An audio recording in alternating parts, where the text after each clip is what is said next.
Hello, good morning, good evening po. Magandang gabi po sa lahat. So ngayon po ay petsa 20 ng Oktubre, birthday ng aking asawa. Bukas ay petsa 21, birthday ng aking kumpare na si Abner Galino. So happy birthday, kumparing Abner Galino! Birthday din po ng aming kumpanya na kung saan ako ay parang lumaki. Na ibinuhos ko lahat ng galing ko bilang isang journalist doon sa Philippine Journalists Incorporated. So, happy birthday po mga taga PGI at sa mga alumni ng PGI, Philippine Journalists Incorporated. Yung mga taga PGI na nandyan sa ngayon at yung mga dating PGI o dating journal ay happy birthday para bukas. Kung hindi ako magkamali, ano na siya, 1972, 25 minus so 20, that is 28 plus 25. So 53 years anniversary na ang journal. No, diyan ako kasi lumaki, diyan din ako gumraduate bilang isang journalist. Kaya kung sino man ang humahawak ngayon, at tingin ko nandiyan pa si Tess Lardizabal, kasamahan ko. Siya ngayon ata ang editor-in-chief diyan sa People's Journal Tonight. At dyan din sa, I just don't know kung sino yung editor-in-chief ng People's Journal. Pero nevertheless, whoever you are there, I still love journal because I grew up there. So happy birthday para bukas. 53 birthday na. Then si Paring Abner, birthday niya rin bukas. I cannot remember the birthday of Paring Abner kasi si Paring Abner maliban sa isang magaling na writer, magaling na kaibigan, at I'm hoping for the best for him and his wife, Odette. Believe naman ako sa pagmamahalan ng dalawang mag-asawang ito. For better or for worse talaga. Tapos, siyempre, inaanak ko rin yung panganay nila. And si Allen, yung inaanak ko, I just don't know where Allen is now. Alam ko sa Australia ata. So, you know how years went by up to today.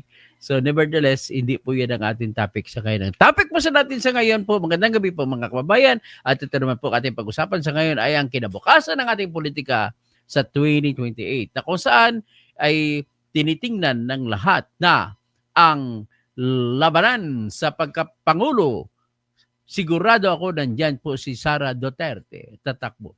Kaya dahil sa siya po ngayon ang leading na tinitingnan na nangunguna, kaya lahat ng kalaban niya ay gagawa ng paraan para ma-ibsan mo lang ang kanyang boto, kailangan gibain siya. Ganun lang ako kasimple. Let us not talk about whatever, basta yun na lang, whatever is it, no, kung sa air supply Peckham, what may, ay siya ay tatakbo. So, the problem with other parties, kagaya ng sa BBM party, wala silang panlaban. So, ang nangangarap naman yung mga pinklawan at saka dilawan. I just don't know, kung huling narinig ko ay mukhang magkakampihan si Lenny at saka si Sara. O, kung matuloy yan, naku, walang katalo-talo yan. Magbabay si Lenny kay Sara, naku, walang katalo-talo yan. Tapos, pero naman, meron namang balita na paimbuyog nila si Risa Hontiveros. So, kaya lang mahina si Risa eh. She is good only as a senator, pero pagdating po sa tinatawag na I'm sorry kung itong aking paningin ko lang naman to. Don't worry kung kontra kayo sa paningin ko, pero paningin ko, hindi po siya agresibo. She is not a good leader to be the president. And she may be good as a senator, but the problem is she cannot be a senator next year kasi 2-year term na siya. Kailangan 2 term na siya. So, kailangan na bagong kwan. Pwede siyang tumakbong vice-presidente kung gusto niya. But then, gagawin lang muna training ground niya. Kasi unang-una, she is not the kind na karakter ni Sara na agresibo, decisive kung magdesisyon. Hindi kagaya ni, pasensya ka na, tingin ko sa iyo, Risa, you lack intelligence. And if you lack intelligence, then you lack the competence to lead the country. And also, you lack the character To be a good leader, you must be aggressive and decisive. Kaya hindi kagaya ko, mahinang presidente ito si Bongbong. Hindi rin aggressive ito, hindi rin decisive, pero magnanakaw. As proven by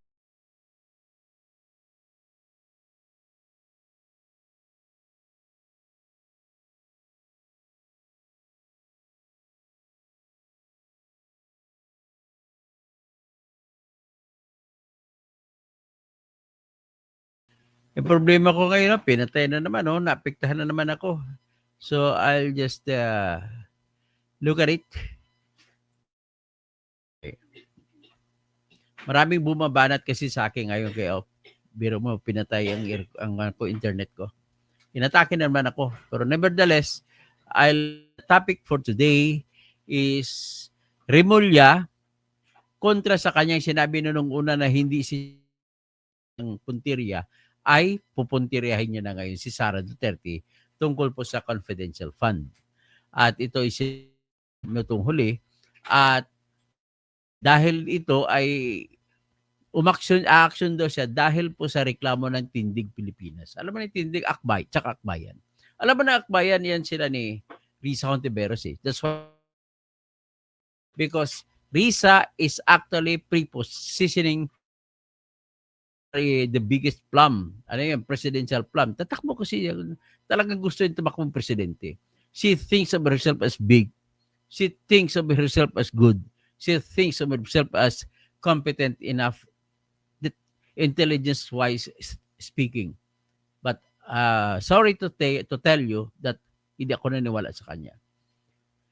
She's not that decisive woman. Wala siyang malamya, kumbaga. The way I see her, she is only good as a senator na mag-isip pero mahina pa nga na senador kasi mahina namang batas. Wala siyang batas na maganda na pinapasa. Ano pa yung pinanaisip niya? Well, tinasabi niya yung Suji bill, pasensya ka na, Risa. You cannot convince me that you will be a good president. And I will even campaign against you. Sino bang iba? Gusto ko yung iba, ang isa ayaw ko rin po. Kasi una-una, bubo po si Rapi Tulfo. Yan ang unang ayaw ko dyan. At saka, lang yan, magpayaman din yan ng magnakaw yan kung si Tulfo maging presidente. Kung sa pagnanakaw pag-istorya naman, mas tiwala ako kay Risa kaysa kay Tulfo. Okay, tapos bakit si Rapi Tulfo ayaw ko? Tsaka si Erwin, ayaw ko. Bakit? Kita mo ang anak niya, yung matabang anak niya, malaki. Bakit naging malaki? Unang tanong ko. Lay, bakit naging mataba yung tao? Tanong ko lang naman yan, ikaw naman. Ibig sabihin po niya, marami siyang kinakain. Hindi. Ibig sabihin, pag marami kinakain, marami din siyang pera, pambili ng pagkain. So, ang tanong naman, bakit siya naging maraming pagkain? Ibig po sabihin yan, masiba. Pasensya na sa mga mataba. Kwento lang yan, ikaw naman. Si Erwin kasi, si Ralph Wendell Tolpo ay nahuli doon sa Omnia Bar. 2 gabi pumunta sa Omnia Bar sa Las Vegas, Nevada, na kung saan naglaksak sa napakalaking red wine. Grabe naman to. Alam mo magkano ginastos? Lay? 2 gabi? 6.7 million pesos. Alam mo,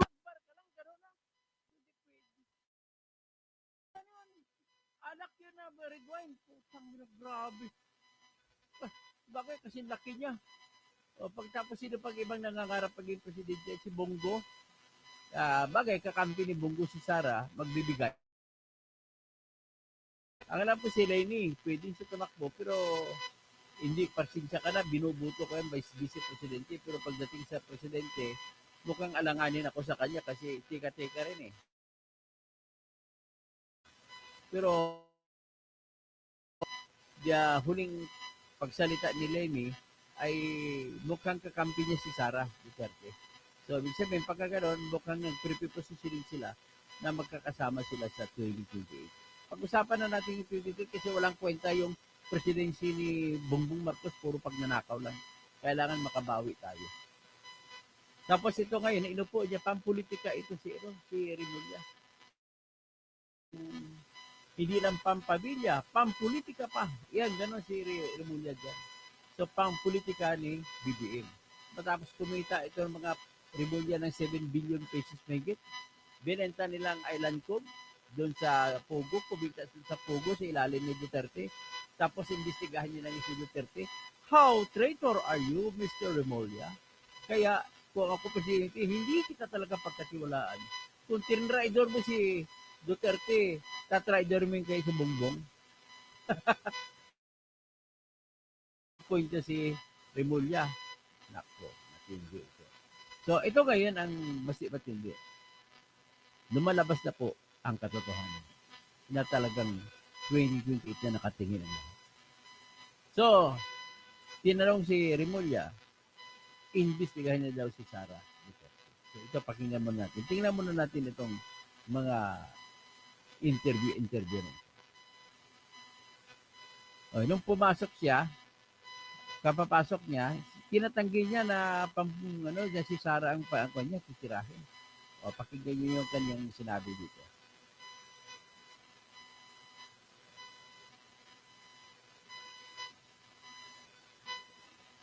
Ano ba ito? Sa Office of the Ombudsman yan eh. Hindi ko pa alam. I will have to check on that. Kasi hindi naman yan na pinuntirya ko para pumasok ako dito. I'm here to really be an agent of change for the country. Hindi ho to isang political leaning lang. Dapat po rito lahat ng Pilipino ay makikinabang sa ginagawa po ng Ombudsman. Maliban sa Farmally, ito pong flood control projects, tinatanong din po yung attention ng tao, yung ukol po doon sa confidential funds ng Office. Ititingnan mo natin. Sumama na to. Dapat ay 49 million lamang na lupa and also doon din po sa isang property sa Baybayin, may issues din na po doon. Plunder and graft po yung kanila pong reklamo. Ano po yung magiging hakbang po? Fact-finding muna. We will first validate the facts asserted in the complaint. Ito muna natin. Nagkamali ako. Na problema ako. Okay, leave.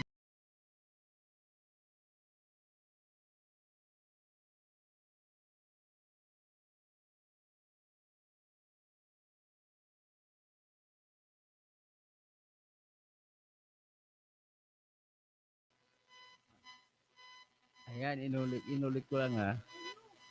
Close. Oh, ano ba ito?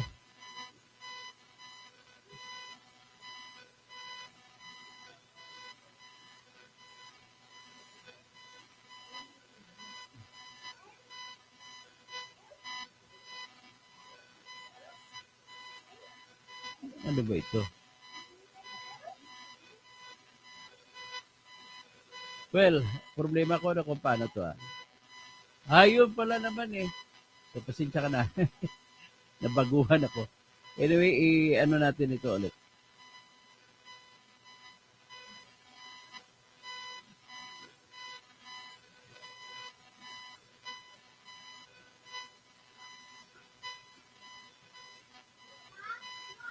Who's that?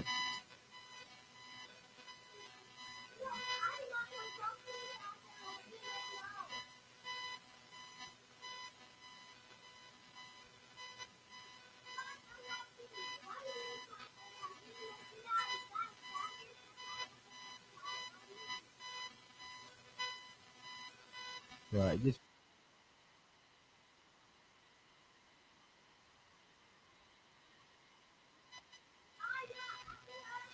so keep quiet, please. Keep quiet. Keep quiet. I'm living. I'm broadcasting live. So ito ngayon, umpisa na natin Sinabi noon ni Remulla na hindi daw niya titirahin si Sara Duterte. Yan ang sinabi. Yan pala sabi lang. So, ibig sabihin, nag-double speak siya. So, she is a kind of guy that you cannot trust. Okay. Kaya, sinabi ko nga kanina, na kung tinraidor si Duterte na nagbigay sa kanya ng opportunity sa Pugo na maibenta sa Pugo yung Island Cove, tinraidor na ngayon. So, with more reason na ito hindi pagkatiwala ni Bongbong Marcos. So, pagbigyan natin, pakinggan muna natin si Ogag.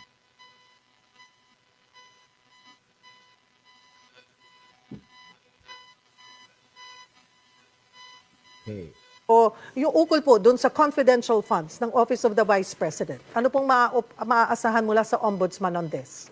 Well, hindi ko alam kung may na-file na sa Office of the Ombudsman yan eh. Hindi ko pa alam. I will have to check on that. Kasi hindi naman yan na pinuntirya ko para pumasok ako dito. Hindi daw kanyang pinuntirya. I'm here to really be an agent of change for the Agent of change, Agent of change? country. Hindi ho to isang political leaning lang. Dapat po dito lahat ng Pilipino ay makikinabang sa ginagawa po ng Ombudsman.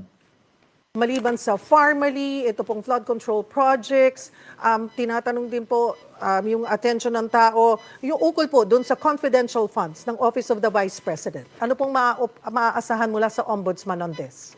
Well, hindi ko alam kung may na-file na sa Office of the Ombudsman yan eh. Hindi ko pa alam. I will have to check on that. Kasi hindi naman yan na pinuntirya ko para pumasok ako dito. I'm here to really be an agent of change for the country. Yan din daw niya, pinupuntirya niya. Ha? So, yan ang sinabi niya 6 days ago. Remove. Now, let us go to another topic na kung saan nagsampa ng kaso ang grupong Akbayan, grupo ni Risa Hontiveros. Si Risa Hontiveros, ito nagpapakita na gusto ni Risa na maging presidente ng Pilipinas kahit hindi siya kwalipikado. Pasensya na yung mga makarisa. Talagang hindi siya agresibo, hindi siya decisive, at saka kulang pong talino niya sa kung pag-presidency na pag-usapan. I'm sorry to say, wala siyang ganong kapasidad po. Maaring honest siya, pero may 3 billion naman siya na insertion. Di ba? O, ganun ang honest. Pero baka honest naman pag-gasto, may insertion lang. O, pakinggan natin, tingnan muna natin kasi yun. Tindig Pilipinas, grupo niya, kasama yung Akbayan dyan, nagsampa ng kaso sa Ombudsman para laban sa confidential fund ni Sara Duterte. Ay, paulit-ulit lang ginagawa niya. Nang sirang plaka na kayo. Okay, pakinggan natin. Kung meron pong investigasyon na pwedeng gawin yung ombudsman sa in the current time frame before February. Ako si Kiko D. Aquino, pasensya ka na Kiko D. I don't also believe in you. Kulang yun yung kaisipan.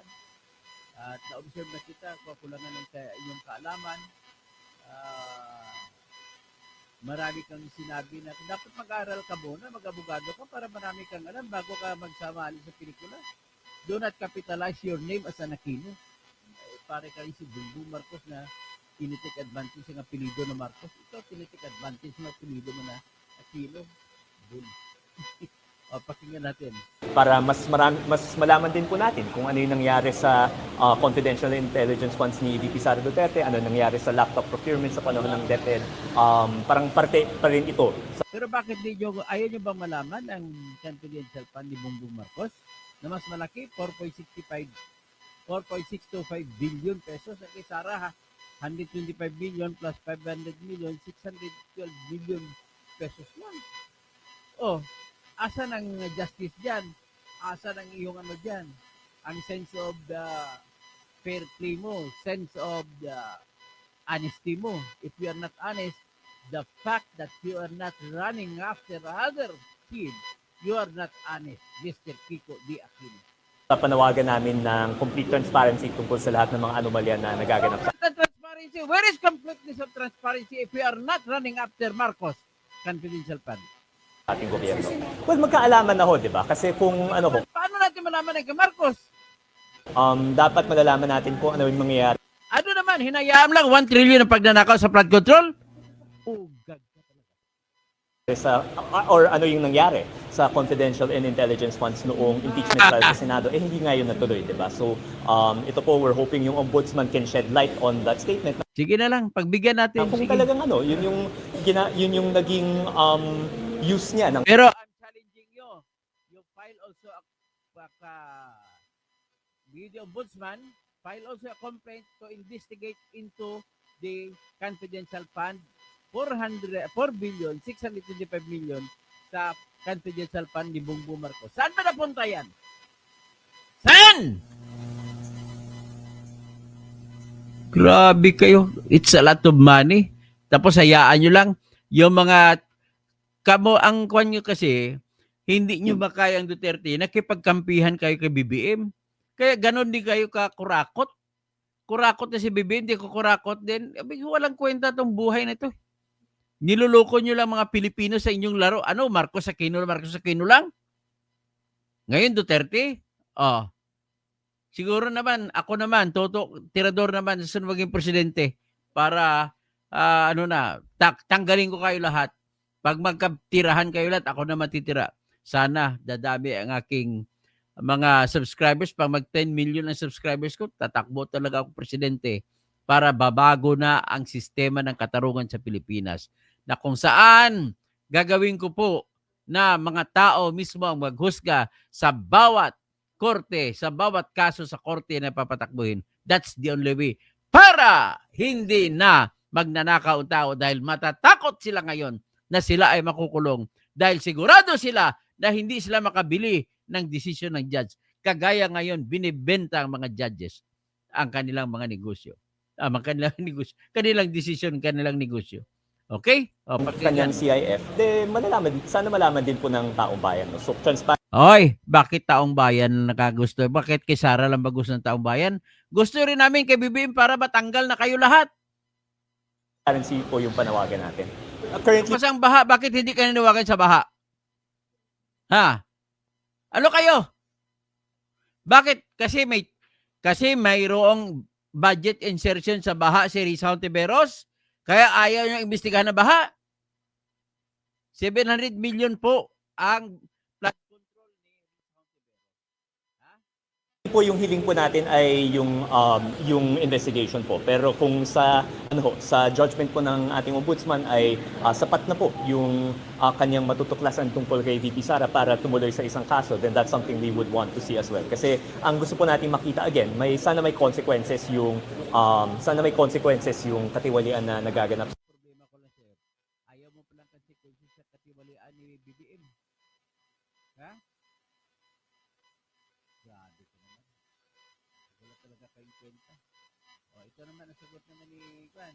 Dati ayaw daw niya. Ito naman sagot niya ni Remulla. Tinanong kay Remulla yan. Yan, sagot ni Remulla.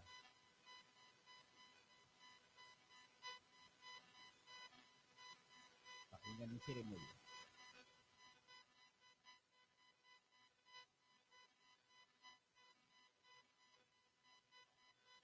Sir, isa din po sa dadatnan nyo doon ay yung committee report po ng House on the confidential funds ni Vice President Sara Duterte. Marahil, andyan na yan eh. Actually, nandiyan na naman sa ombudsman ang mga report na yan. At bubuklatin natin. Pag-aaralan at tatanungin natin yung mga may hawak doon ngayon. Mga may hawak at yung may tungkulin na hawakan ng mga kasong yon bago tayo dumating. Nakapanayan po ang presidente ng Government Service Insurance Sir, isa din po sa So, yan na po ang nakikita natin na nangyayari. Imbestiga na daw. Okay, let us talk about it. Sa totoo lang po ako tanongin nyo, mas gusto ko mawala na sila lahat. At sana mabigyan ako ng pagkataon ng Panginoon pag ako naman tutakbo ng presidente. Sa totoo lang. Para ko ako maging presidente, maibigay ko na bago ko umalis, bago na ako mamamatay sa mundo ito, ay maitayo ko na yung hindi matitibag na sistema ng katarungan na kung saan ang mga tao mismo ang maghuhusga. Ilagay ko sa ombudsman, mga tao mismo maghuhusga sa mga isyu ng sakurakutan. Sa mga isyu na kung may kakasuhan ng piskalya o hindi, mga tao na rin. So, kung susundin po natin kung ang sistema ng batas na katarungan sa United States of America. Ganun po ang sistema.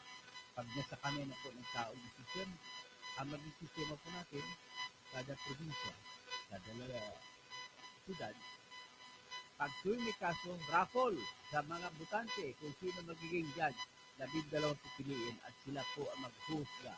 At one day trial lang, presenta kagad na sa ebidensya. one day trial lang, hindi makakauwi ang mga hurado, tawagin natin jury, hurado ng mga tao. Hindi sila makakauwi kung wala silang decision. Kailangan one day trial. Ganun po ang atin. Tapos kung one day trial, ubos lahat yan. In 6 months time, wala nang magnanakaw sa Pilipinas. Hindi sigurado. Kahit kulong lang, kahit walang parusang kamatayan, masigurado. Pag ganun ang gagawin natin. The only way is for me to become president. Kasi yung ibang presidente inupo niya, hindi naman ginagawa yun eh. Kahit si Sara maging presidente. Alam na ba?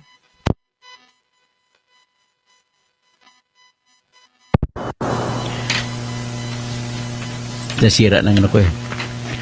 Hello. Hello na ba? Hello? O yan, mag-ano na lang ako, nawawala palang sounds ko. Ulitin ko na lang. Mamaya kasi sira, pasensya na ka, wala akong pera pambili ng bagong mixer eh. Yung mixer ko sira na. At ganito lang, ulitin ko na sinabi ko. Yung nakita ninyo na pinalabas ko na mga video, nagpapakita doon na pupursigihin ni Rimulya yung confidential fund issue ni Sara Duterte. Ngayon, bago ko sasabihin yan, ang version ko, ang mga pagpursige na yan ay sapagkat nagsampa ng kaso laban kay Sara sa ombudsman ang grupo ni Risa Hontiveros. Na wala akong tiwala kay Risa, pasensya na po yung mga makarisa. Wala po akong tiwala na magiging magaling na presidente niyan. Unang-una, naniwala ko mas pinaka-honest siya sa lahat na naging politiko natin ngayon. But the problem is, she does not have that audacity, that aggressiveness, that character and the intelligence to become the effective president of the Philippines. Kagaya rin yan, mas magaling lang yan kay Bongbong Marcos. Pero pariha rin yan sila na si Bongbong kinokontrol ni Risa, kinokontrol ng kanyang pinsang buo na sino to?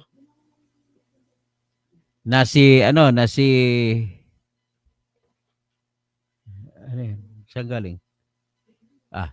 Na si Romualdez. Pasensya ka na, may dumating ng akong regalo kasi. Kaya tinignan ko. So anyway, ang mangyari dyan, ang narinig ko ay mukhang may posibilidad na magsama si Sara at saka si Leni Robredo. Kasi nagsalita na maganda si Leni Robredo para kay Sara. So, which is, malamang si Sara ang presidente, si Leni ang vice. Pagka ganun mangyari, dapat i-train pa ng husto si Leni kasi although makaleni ako, ay kulang pa rin po yung aggressiveness ni Leni at decisiveness niya. Kailangan ganun kasi ang leader. Pero kay Sara, aggressive siya at yung decisive siya at hindi siya natatakot kung anong kanyang magiging decision. So with this, 2028 na talaga nakatingin ng lahat. Yung imbestigahan ay para tumbahin si Sara. Para maikatayo nila, ang problema nila ay kay BBM wala silang maitatayong kandidato. So ngayon, nakipagtandem, nakita mo ang kutsabahan ngayon ng Makadilaw, Makapink at saka BBM. Sila grupong-gumugrupo ngayon. Pinagtutulungan nila si mga Duterte. Kasi ang tingin nila dapat tumbahin ng Duterte at para sila naman ang papalit.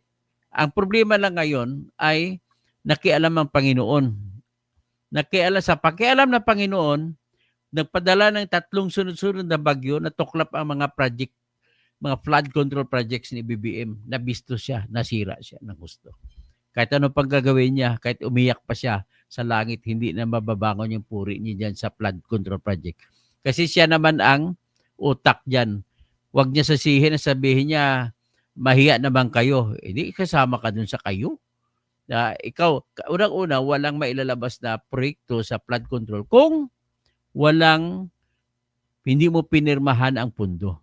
Dapat na pinirmahan mo, it is a justification na sinasabi ko na ikaw ay ikaw ang may utak sa lahat ng flood control projects. Tapos, ano pang ebidensya ko na ikaw may utak? Yung testimonya ni Sir Orly Gutesa o Sir Orly Rigala Gutesa na kung saan siya ay tumistigo na yung natanggap nila ng mga mali-maleta na mali-maleta na ano na tawag nito na pera ay ang 11 ay iniwan sa bahay ni Salde. Ang 35 yung natandaan niyo yung 46 na malita na dala ni Eric Yap. Ang 35 ay dinala sa bahay ni Tambaluslos sa number 42 McKinley Street sa Forbes Park. Bakit 35 at bakit 11 ang iniwan kay Salde? Isa lamang po ang masasabi natin diyan. Posibleng-posible na yung 35 ay hindi lamang kay Tambaluslos yun. Yung 45 na yun, sigurado ako 35 kay Bongbong Marcos mapunta yun. Kaya yan po ang pangalawang ebidensya ko na si Bongbong lahat ang may utak ng pakana nito.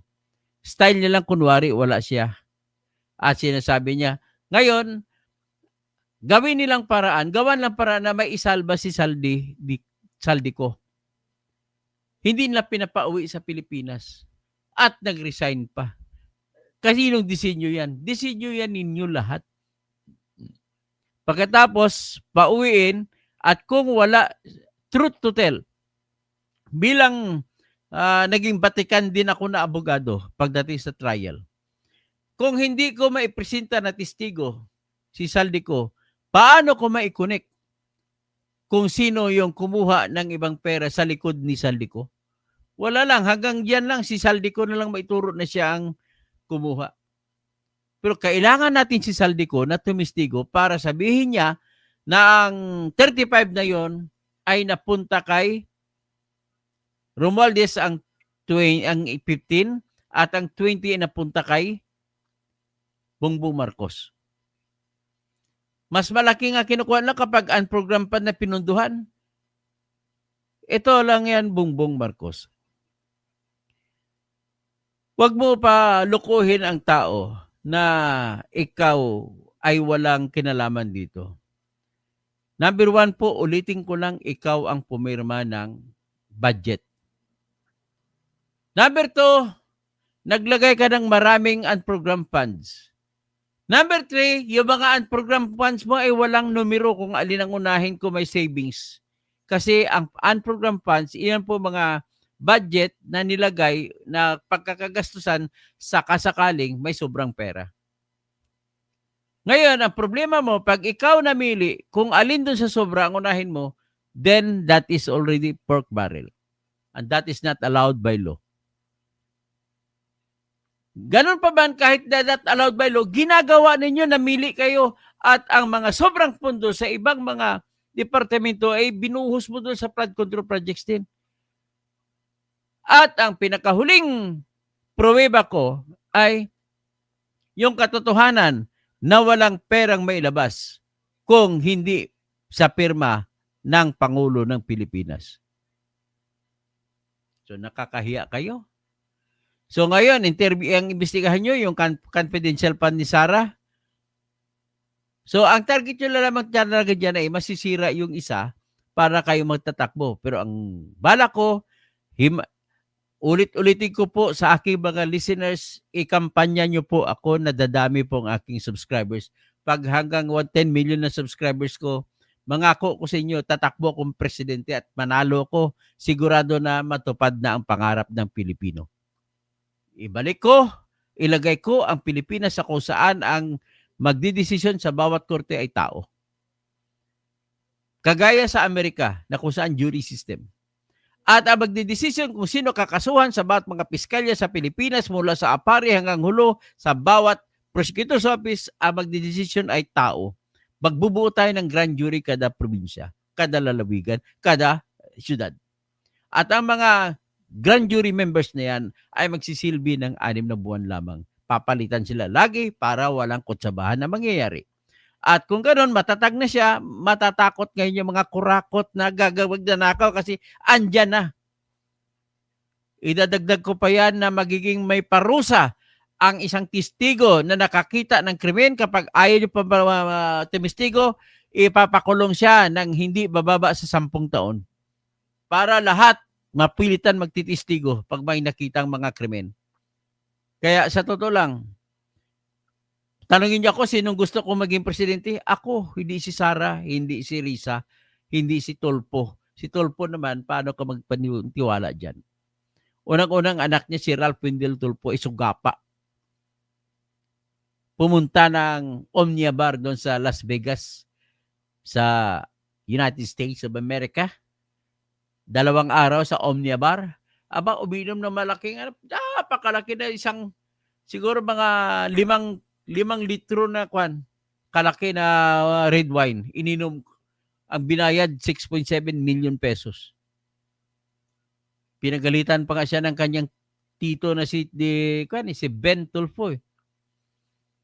Ay, so kung ganoon nga mga kaibigan ko, ito na ngayon ang target nila. Imbestigahan nila si Sara sa confidential fund. Ito na po yun.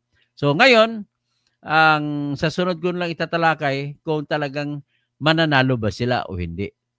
Suspense lang yan. Sa sunod ko na lang yan ay gagamitin ko yung aking kaalaman sa batas para natin i-analyze kung may laban ba sila o hindi. Kung matatanggal ba, matatalo ba nila sa Sara kasi vice-presidente. Okay? Hanggang dyan lang muna tayo mga kaibigan ko. At ako yung mag-set out na si Ramon Borcelo. Isa ka sa gusto ko maging leader natin sa Pilipinas, Attorney Casio, mabuhay po. Salamat po, Ramon. Solid Duterte kami, mabuhay tayo. Cute, kahit anong imbestiga ng mga dilawan at pulahan ngayon, malabong mananalo sila sa mga Duterte kahit may tumbling-tumbling pa. Yan ang katotohanan. Sa ngayon, mahirap hindi kayang talunin si Sara. Yan, aminin na ninyo, lumuha mang ng langit. Umiyak man kayo ng dugo. Lumuha kayo ng dugo, hindi kayo mananalo. Meron, ang gusto niya mananalo dyan kung matatanggal siya. Pero pag magkataon na may 10 million subscribers ako, kakaibiganin ko si Sara. Sara, mag-vice president ka na lang. Ako na muna mag-presidente. Ganun yung gagawin ko. Adora Mariano, tama po kayo. Mga honorable na magnanakaw, ang tawag sa kanila ni Merlan, si Merlan's Forever. Tapos si Gregorio Babaran, mas mahirap po, attorney, kung ang Pangulo ay kinokontrol ng China. Ay, wala yung China na yan. Bakit ka pa-control ka naman sa Amerika? Gregorio Babaran, ang kwento mo, walang katuturan. Bakit ka pa-control sa China? Ang problema naman, hindi ka napakontrol sa China, pero hindi ka naman makakalaban sa China. Bakit? Nakalaban pa si BBM? Ilang beses na ba binubombahan ang barko natin? Natutuwa ko kay BBM na lagi binubombahan ang barko natin. Kaya ba niya? Ay, nako. Si BBS Las Vegas, isa pa, hamak niya lang ang Pilipinas kung si Risa. Wala si Risa. Sabihin niyo kanya, she is nothing but shit. May 3 billion pa siya na insertion. Kunwari pa na malinis, may 3 billion ka na insertion. Tapos 700 million ang flood control projects mo. Adora Mariano, sira kayo ng sira sa Duterte, along malakas, mahal na bayan sila sa inyo. Hindi ko naman siniraan si Duterte. Sinabi ko nga, hindi nga sila mananalo kay Duterte. BBS Las Vegas, yan na. Thomas Isplana, dapat talaga magkakaisa na kayo ng taong bayan. Sobra na ang panluloko nitong gobyernong ito. Gregory Babara, may printer, may printer ka katabi dyan, Attorney Toto, parang may nagpe-print mula pa umpisa ng live mo. Ganun ba? Wala naman siguro. Baka lang talaga, sira lang talaga mixer ko. Kailangan ko na ng pera makabili ng bagong mixer. BBS Las Vegas, audio mahina kanina. Thomas Isplana, paulit-ulit kayo nagagawa. Gagawa na naman kayo ng kwento. Ay, hindi po kwento yan. Talagang argumento yan. Thomas Isplana. At least, kampo ni Satanas, si Boying. Balski Rapalyo, magandang gabi. Magandang gabi po, Balski. Thomas Isplana, ala kong adyo kanina, no? So, gandang gabi, Atty. Toto. Isa po itong ungag na apo ni Aquino. Wala yan, nabubuhay lang sa apelidong Aquino. Parang si BBM nabubuhay sa apelidong Marcos. Adora Mariano, hoy, hindi bobo ang mga tao. Ang mga tao maniniwala sa iyo. Ganun ba? Ophelia AP Beth Taipan. Doon sa amin, sa Quirino, asa ng flood control doon, halos mga bukid doon. Baha, yung tulay malamang naanod na, lagi ganon, quarry, sobra. Ay, sige, titirahin natin na sa Quirino Province. Fernie Pinto, Binana, Aquino, Marcos, comedy, mga party list kasi. Gregorio Babaran, isipin nyo na lang, panahon lang ang buhay. Dapat tapusin na natin to. Wala ng Duterte, wala ng Marcos, wala ng Aquino. Mga Pilipino na lang.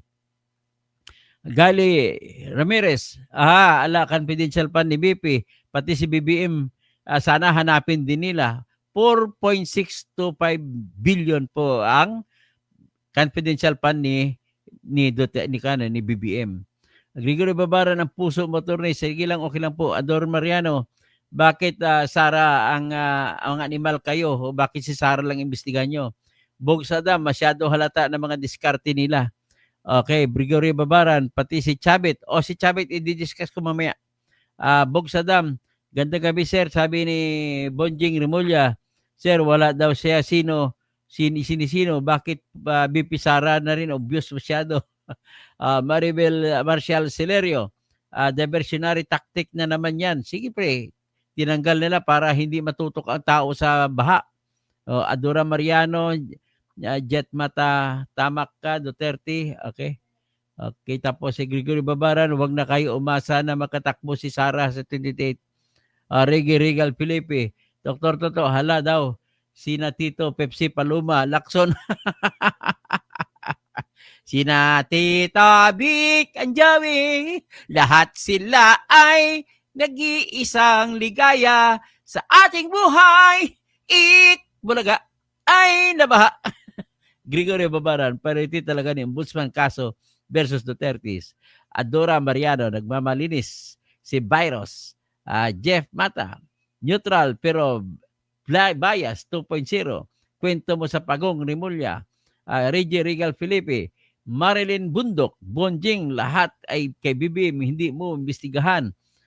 Gregorio Babaran, Adora Mariano, sino pa ang iba? Heidi Faye Fajardo, ano na kaya nangyari sa PhilHealth issue ni Risa? Ay alamin natin. Romualdo Valerio, Engineer Toto, pinipili talaga ng mga atat na sa posisyon na sila, huwag naman muna priority ni Remulla. Heidi Faye Fajardo, good evening sir. Toto, watching from Sorsogon. Maray na banggi sa mga Bicolano, sa mga taga Sorsogon, hanggang sa Matnog. Maopay kagabi sa lahat ng mga waray-waray. Mula sa Alin Samar hanggat doon sa Leyte. Krinas kay Stylian, mabuti may paguli na nagsawalat ng mga katiwalian ay sinutae mo.